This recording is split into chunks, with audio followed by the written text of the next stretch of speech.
We're going to continue this, but we have another question from Paul Wolfowitz. Go ahead. My name is Paul Wolfowitz. I'm a visiting scholar at the American Enterprise Institute, and my question is about development assistance. Under George W. Bush, who was a conservative Republican, the United States spent billions of dollars to fight AIDS and malaria in Africa and elsewhere, and set up the Millennium Challenge Corporation to encourage governments of poor countries to pursue policies that promote economic growth and job creation. Do you believe those are still wise expenditures, or do you think that we can no longer afford them? Senator Santorum. Was the author of the Global Fund Bill and the Millennium Challenge in the United States Senate, and someone who worked with the President on PEPFAR to deal with the issue of AIDS in Africa. I believe it's absolutely essential. Africa was a country on the brink of complete meltdown and chaos, which would have been fertile ground for the radical Islamists to be able to get a foothold. We're seeing it already, but the work that we've done in stabilizing that area, while humanitarian in nature, was absolutely essential for our national security. And I hear people up here talking about zeroing out foreign aid and humanitarian aid in particular. I think that's absolutely the wrong course. You want to spend more money on the military? Zero out all the things we do to develop relationships around the world, and we will spend a lot more money on the military. It's important for us to use all the assets we have, promote our values. America is that shining city on the hill. It is the city that comes to the aid of those in trouble in the world. We have done more good for America in Africa and in the third world by the things that we've done, and we have saved money and saved military deployments by wisely spending that money, not on our enemies, but on folks who can and will be our friends. Herman Cain. Here again. Here's the question. Can the United States afford to continue that kind of foreign assistance to Africa for AIDS, malaria, could run into the billions of dollars?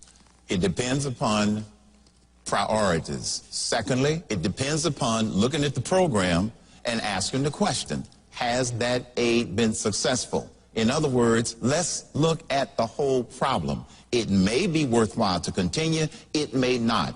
I would like to see the results, just like every program we have here domestically. What have the results been? Then we make a decision about how we prioritize.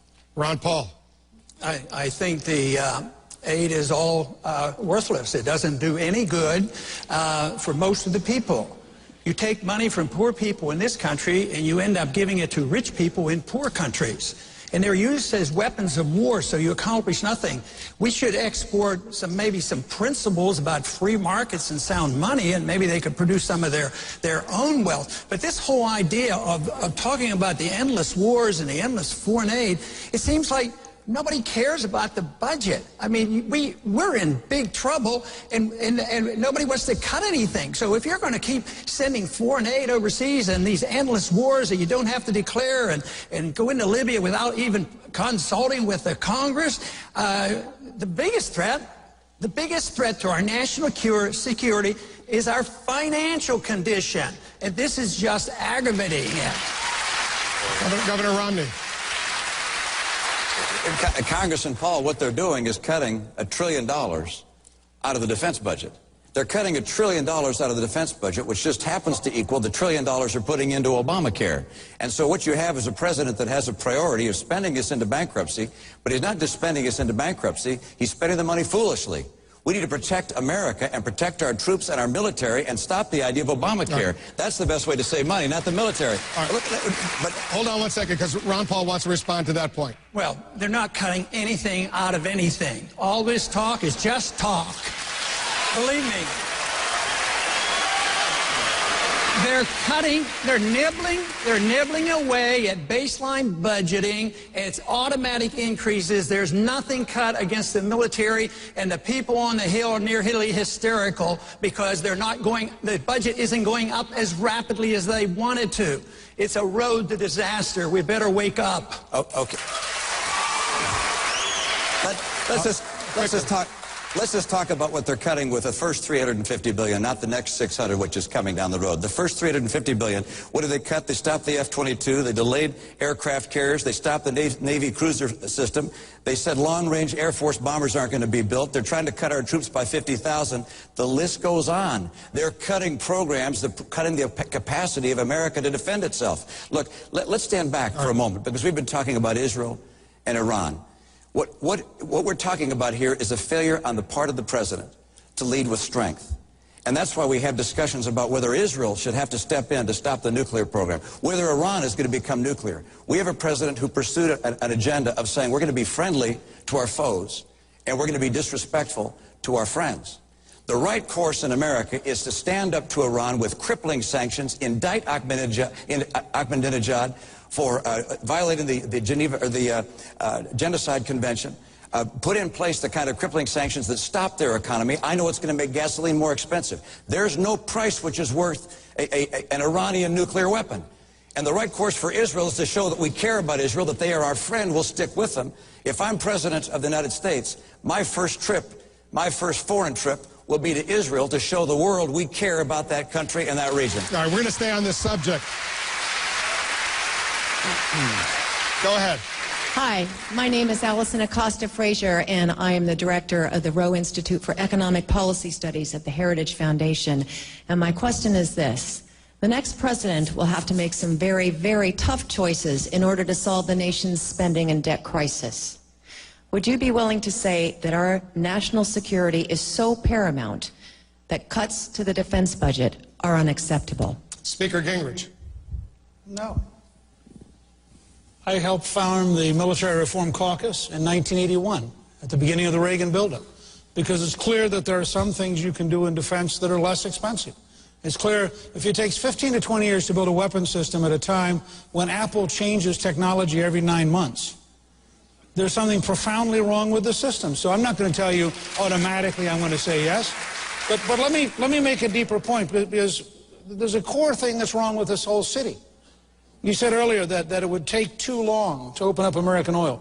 We defeated Nazi Germany, Fascist Italy, and Imperial Japan in 3 years and 8 months because we thought we were serious.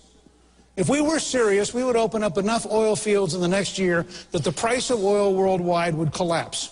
Now, that's what we'd do if we were a serious country. If we were serious... One last thing. If we were serious, we would apply Strong America Now's model of Lean Six Sigma. We would save $500 billion a year by having an efficient, effective federal government. We would open up federal lands, increasing dramatically both jobs and the amount of revenue to the federal government. There are lots of things you can do if you decide to break out of the current mindless bureaucracy of the city and just get the job done, including, by the way, making the Millennium Challenge work and doing it in a way that we actually help people even more effectively at a much lower cost by having public-private partnerships. I'm going to bring Governor Huntsman in, but very quickly, Mr. Speaker, would you, if you were President of the United States, bomb Iran's nuclear facilities to prevent it from becoming a nuclear power? Only as a last recourse and only as a step towards replacing the regime. No bombing campaign which leaves the regime in charge is going to accomplish very much in the long run. You have to seriously talk about regime replacement, not just attacking them. But I will also say, this is, I guess, where I disagree with my good friend Ron Paul.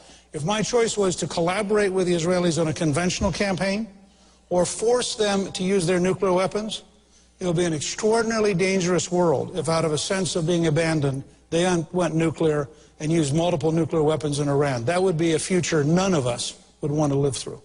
Governor Huntsman, where do you stand on defense cuts? Well, let's face the economic reality. Let's face the deficit reality we have as a country. We have an economic deficit, and I'd argue that 70% debt to GDP is a national security problem because at some point you just don't grow anymore when your debt becomes that. I mean, look at Japan. They're in their third decade of lost growth. Look at Greece. Look at Italy. So I'd say aside from that, we've got another deficit in this country. It's called the trust deficit. People have lost trust in their institutions of power in America. They don't trust Congress. They don't trust the executive branch. They don't trust Wall Street. The list goes on. We've got to fix both those deficits. But as it relates to defense spending, let's be realistic about this. We can't have an intellectually honest conversation about where we go with debt and spending with sacred cows.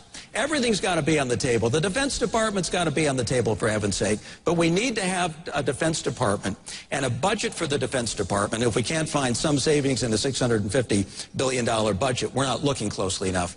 But we need spending for the Department of Defense that follows a strategy. And that strategy needs to follow how we best protect the American people now that we're in the second decade of the 21st century. And I believe our national security strategy and our foreign policy increasingly needs to follow, number one, economic policy. It used to break my heart sitting in Beijing, the second largest embassy in the world, looking at neighboring Afghanistan. We'd have 100,000 troops there. The Chinese would move in and take the mining concession. And I say there's something fundamentally wrong with this picture. When are we going to get with the program and determine that foreign policy will be driven by economics? That which plays right back to strengthening our core and creates jobs here on the home front. And second of all, let's face the reality that we have a counterterror threat for as far as the eye can see. Professor Wolfowitz was just up here. I know he's done a lot of work on it. For as far as the eye can see, and that means not only in Afghanistan, but every corner of the world, we've got to prepare for the reality that counterterrorism is here to stay. We need friends and allies who are in this fight with us. We need special forces response capability. We need defense spending that will match the realities of where we find ourselves. Thank you very much. Let me bring in Governor Perry into this conversation. As you know, the so-called super committee failed. And as a result, unless Congress takes action next year, and an election year, that would be difficult, there's not going to be any change, and that automatic trigger, as it's called, that sequestration, $1.2 trillion cut, including $600 billion in defense, will go into effect. Yeah. Here's the question. If you were president of the United States, would you compromise with Democrats in Congress in order to avoid that Washington gridlock that, if you believe the polls, the American people hate?